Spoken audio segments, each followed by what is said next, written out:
आपातकाल जैसी अवस्था है।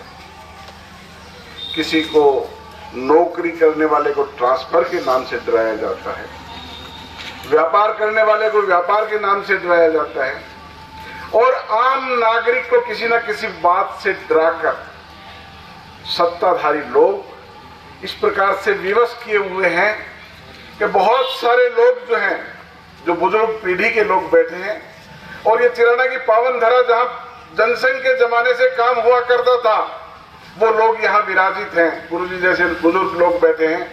तो कहीं ना कहीं सन 1975 की आपातकाल के समय की यादें ताजा हो जाती हैं।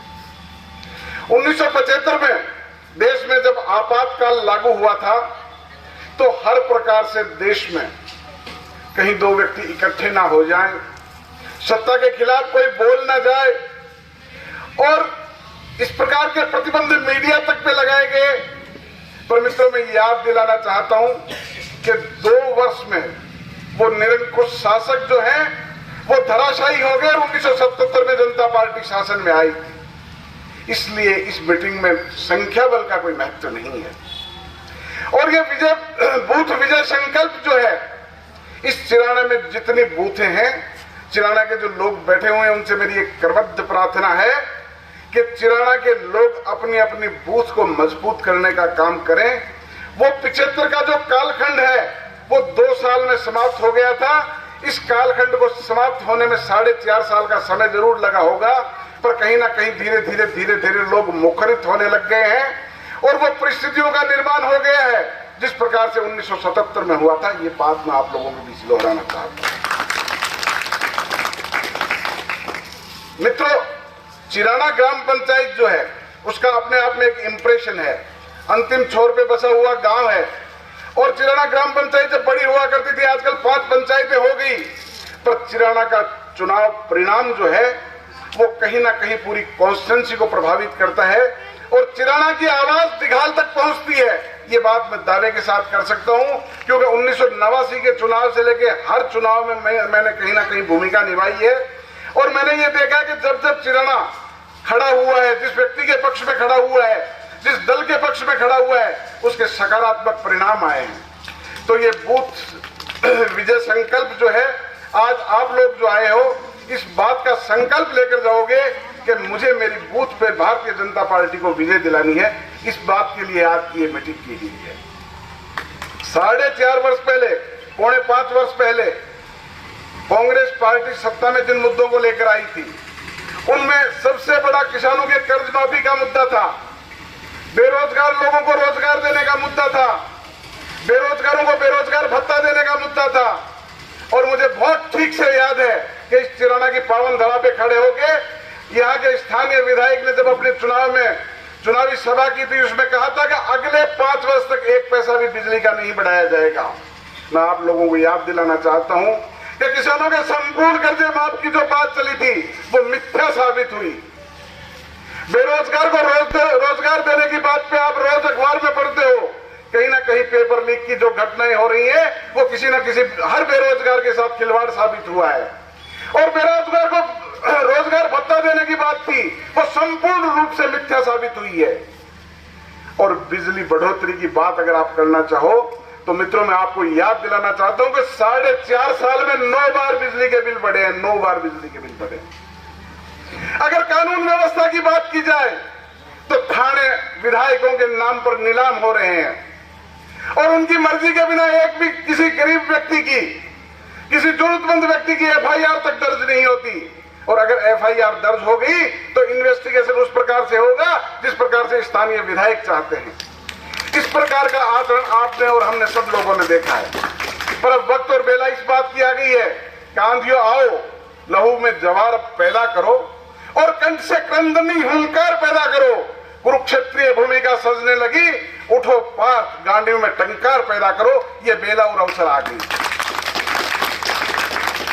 जिस प्रकार से राजस्थान के युवाओं के साथ जो छल कपट हुआ है और जो ये पेपर लीक के प्रकरण हुए हैं, मित्रों, मैं आपको याद दिलाना चाहता हूं कि इस राजस्थान सरकार में बैठे लोग, मुख्यमंत्री के सलाहकार लोग अपने रिश्तेदारों को सिलेक्ट कराने का अपराध किया है या पेपरों को दलाली करके बेचने का काम किया है। मैं इस युवा साथियों को ये बात याद दिलाना चाहता हूं। इस प्रकार का जो शासन व्यवस्था है, रक्षक जो भक्षक बन गए, ये बात आप लोगों की स्मृति में रहनी चाहिए, आपकी याददाश्त में रहनी चाहिए। और उचित समय आए तो वोट की चोट देकर उन्हें सत्ता से बाहर करना चाहिए। ये प्रत्येक व्यक्ति का धर्म है। पहले रानी की कोख से राजा का जन्म हुआ करता था, आज मत की पेटी से जन्म होता है।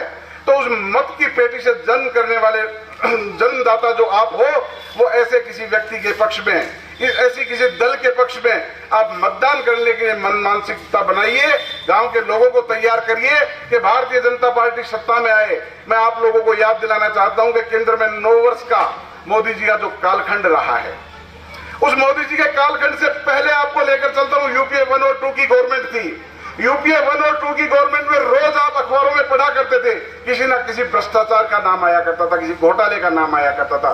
कभी 2G स्पेक्ट्रम का आता था, कभी कोल घोटाले का आता था, कभी शारदा एक्ट का, शारदा आवासीय व्यवस्था का आता था। पर मैं आपको याद दिलाना चाहता हूं कि ऑडिटेड 12 लाख करोड़ रुपए का घोटाला हुआ।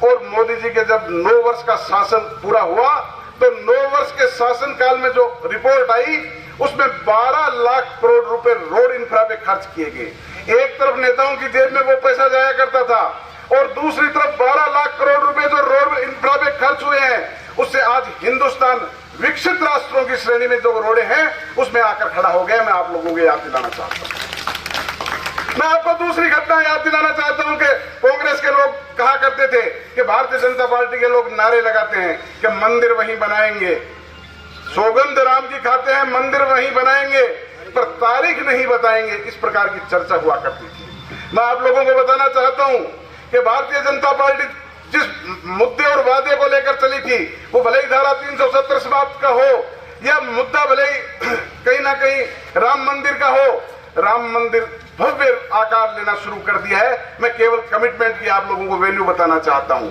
मित्रों, मैं दूसरा धारा 370 समाप्त होने के समय की चर्चाएं आप लोगों की स्मृति में लाना चाहता हूं कि बहुत सारे नेताओं ने कहा कि कश्मीर में खून की नदियां बह जाएंगी, पर आप लोगों, तमाम लोग इस बात के साक्षी हो कि कहीं एक कैजुअलिटी नहीं हुई और धारा 370 हट के अखंड भारत का निर्माण हो गया। मैं ये बात आप लोगों को याद दिलाना चाहता हूं। तो एक तरफ जिस तरफ कांग्रेस पार्टी है, दूसरी तरफ भारतीय जनता पार्टी है, और जहां वादे की बात है तो 3-3 पीढ़ियां खप गई, उस वादे को पूरा किया, समय लग गया होगा, लेकिन कांग्रेस पार्टी ने अपना वादा खिलाफी की है। ये लोग, आप लोगों के दिमाग में बात रहनी चाहिए। और इस विजय बूथ संकल्प जो है, बूथ विजय संकल्प जो है, उसकी प्रासंगिकता तब होगी जब प्रत्येक व्यक्ति बूथ पर लगकर इस काम को कहीं ना कहीं व्यवस्थित रूप से करेगा। और मुझे आशा और विश्वास इस बात का है, तमाम लोग जो बैठे उनके चेहरे पढ़कर इस बात का मैं कहीं ना कहीं महसूस कर सकता हूं, मंच को इस बात का आश्वासन देना चाहता हूं कि वो तमाम लोग इस बात को, इस दर्द को लिए बैठे हैं कि जिस प्रकार से राजस्थान में 4.5 साल, 4.5 साल कांग्रेस पार्टी का शासन रहा, और जिस प्रकार का व्यवहार राजस्थान की जनता के साथ किया, ये जनता कभी उनको माफ नहीं करेगी। बहुत बहुत धन्यवाद। जय हिंद, जय भारत। माता की जय हो, गढ़वाले बालाजी की जय हो, गढ़वाले बालाजी की जय हो, चार भुजा की जय हो। अरावली पर्वत श्रृंखला के बीच स्थित एक तरफ है पवित्र स्थान किरोड़ी, दूसरी तरफ पवित्र स्थान लोहारगल। ऐसी पवित्र भूमि जहां स्वामी विवेकानंद की भी चरण रज पड़ी है, मैं इस चिराना की भूमि को नमन करता हूं, प्रणाम करता हूं।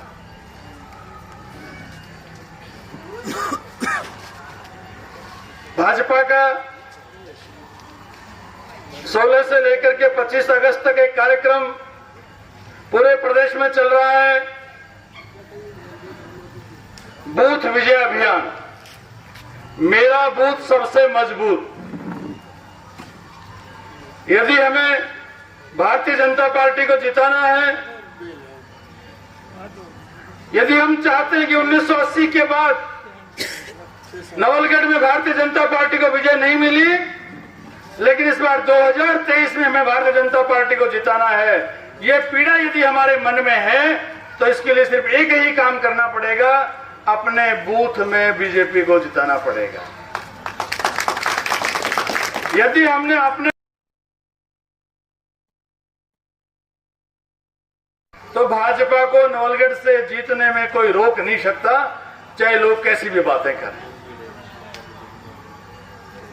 प्रश्न ये आता है, नवलगढ़ में भाजपा को जिताना क्यों आवश्यक है? क्या सिर्फ इसलिए कि हम यहाँ भाजपा के लोग बैठे? नहीं, भाजपा की जीत जिन बातों के लिए आवश्यक है, मैं एक वाक्य बोलूंगा, आपको बोलना है, चलो कमल खिलाएं, महिलाओं को सुरक्षा और सम्मान दिलाएं, चलो कमल खिलाएं, भ्रष्टाचार मुक्त राजस्थान बनाएं, चलो कमल खिलाएं, मरुधरा में सुशासन लाएं, चलो कमल खिलाएं, खुशहाल नवलगढ़ बनाएं, चलो कमल खिलाएं। आगे एक वाक्य मैं बोलूंगा, आपको भाजपा बोलना है सिर्फ।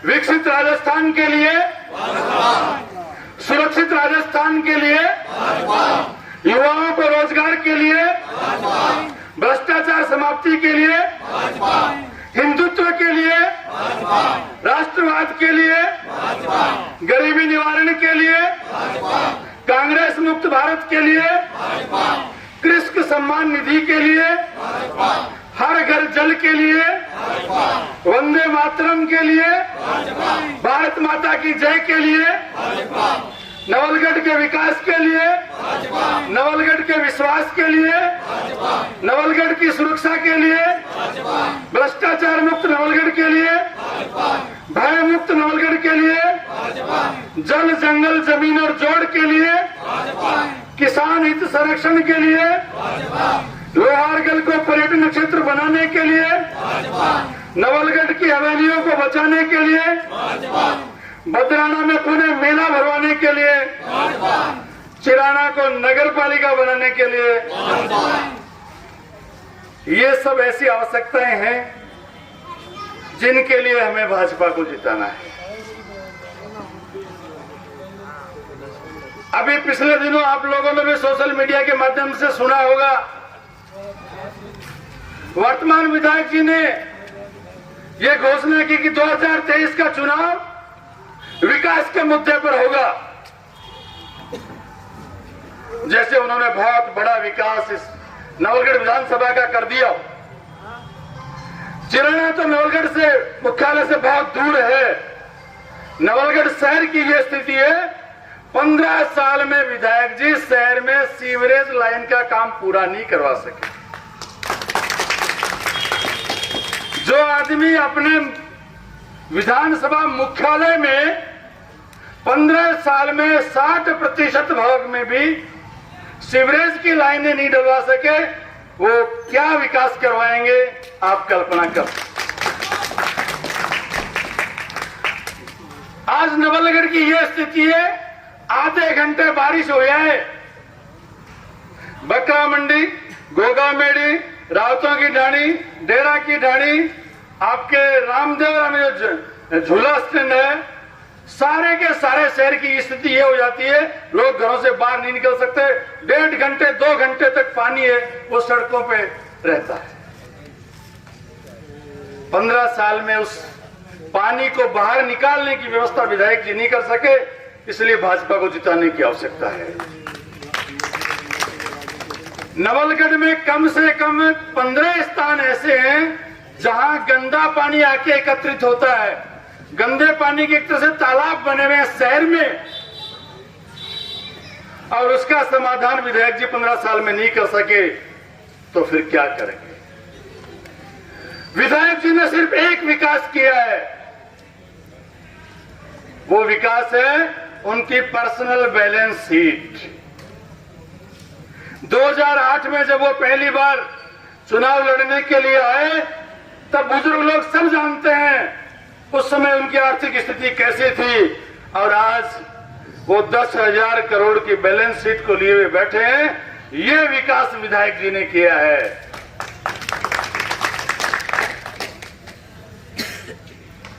इसी गांव के डॉक्टर शिव गौतम जी, जिनके संबंधी की भूमि विधायक जी ने उनको अपना गुरु बना करके 600 करोड़ की प्रॉपर्टी जो है वो अपने कब्जे में कर लिए। ये बात आप सब शायद जानते होंगे। सिर्फ उनकी संपत्ति पर अधिकार ही नहीं किया, बल्कि मैं तो कहता हूं गुरु और शिष्य के संबंध को उन्होंने कलंकित कर दिया है। गुरु बना करके और उसकी संपत्ति पर अधिकार कर लेना, यह बहुत बड़े शर्म की बात है।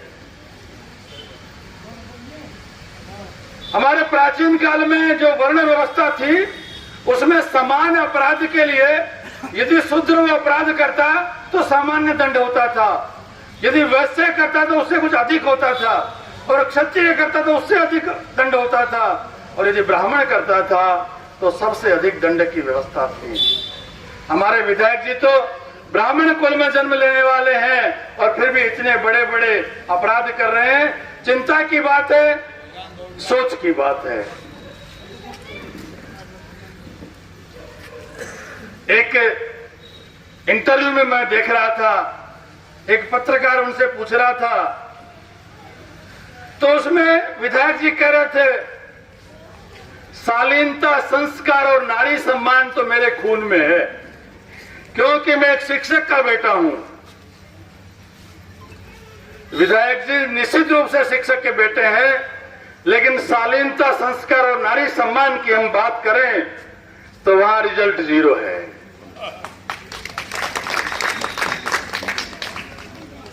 अधिकृत रूप से ये लोग कहते हैं कि 3 भारतीय महिलाओं के साथ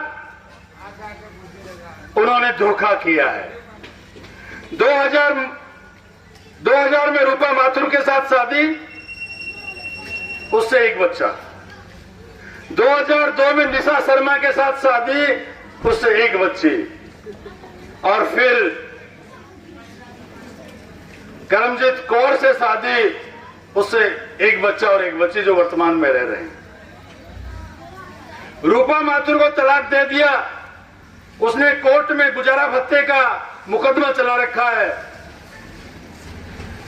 निशा शर्मा का तलाक न्यायालय में विचाराधीन है, और जिस कमलजीत कौर को साथ रख रहे हैं उसके साथ ऑन रिकॉर्ड त्याग पत्र ले रखा है, तलाक ले रखा है, वो साथ रह रही है। ये तो अधिकृत बात है। बाकी तो लोग क्या क्या कहते हैं आप भी जानते हैं, मैं भी जानता हूं, कहने की आवश्यकता नहीं है। मुझे तो आश्चर्य तब होता है जब लोग ये कहते हैं कि जब वो 2008 में चिकित्सा राज्य मंत्री थे, उस समय जितने भी महिला नर्सिंग स्टाफ के उन्होंने ट्रांसफर किए, समय समय पर उनको जयपुर जाकर के बंगले में हाजिरी देनी पड़ती है। इससे शर्मनाक बात कोई हो नहीं सकती। हमारी संस्कृति, हमारा राष्ट्र इस बात को कभी स्वीकार नहीं कर सकता, और इन सब कार्यों का विधायक जी को परिणाम आने वाले विधानसभा चुनाव में भुगतना पड़ेगा।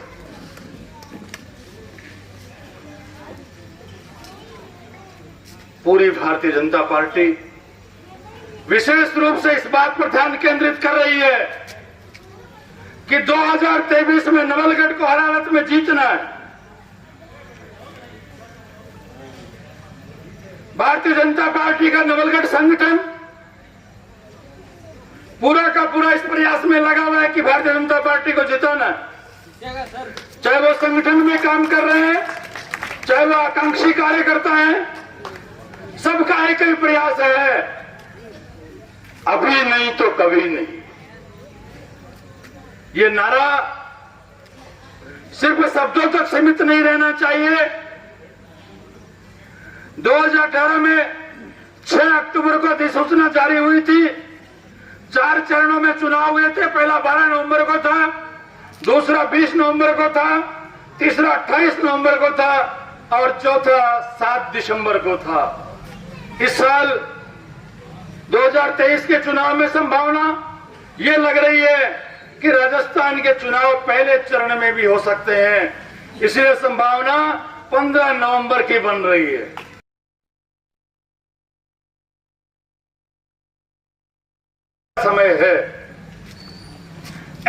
स्थिति में वह प्रत्येक कार्यकर्ता जिसे इस बात की पीड़ा है कि नवलगढ़ में बीजेपी जीतनी चाहिए, उसे सक्रिय होकर के लगना पड़ेगा।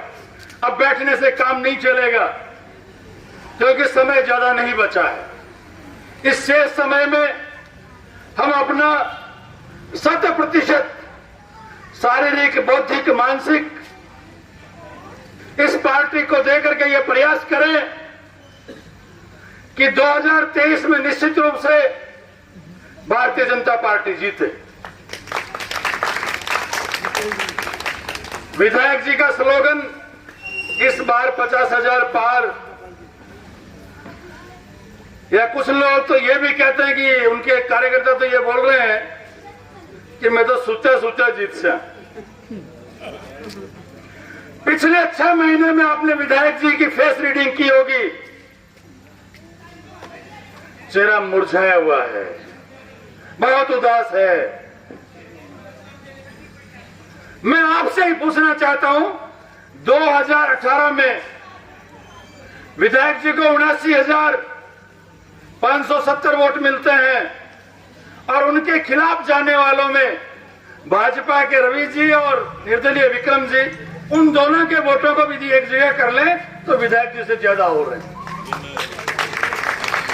दूसरा, 2018 में जो वोट बैंक राजकुमार जी का था, आज निश्चित रूप से उसमें घटा है, बढ़ा नहीं है।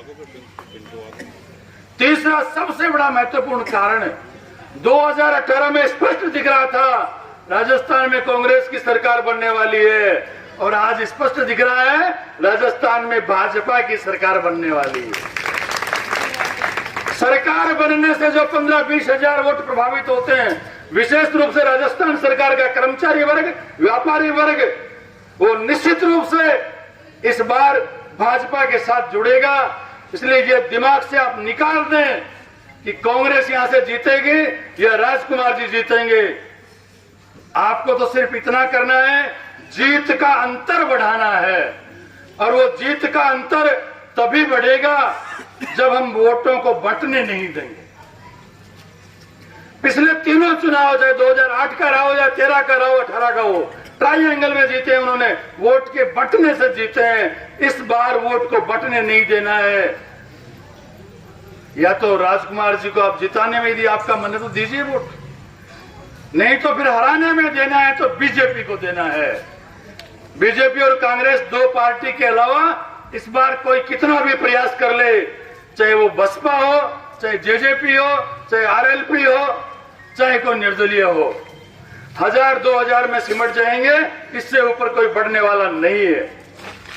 इसलिए वोट को खराब नहीं करना है, भाजपा को वोट देकर के, और इस वर्ष 2023 में नवलगढ़ विधानसभा से भाजपा को विजयी बनाना है। मैं इसी अपेक्षा के साथ आप सब पधारे, सबको धन्यवाद देते हुए, और इस बूथ विजय अभियान में आपको लगना है और इस कार्य को सफल बनाना है। इन्हीं शब्दों के साथ जय भारत, जय।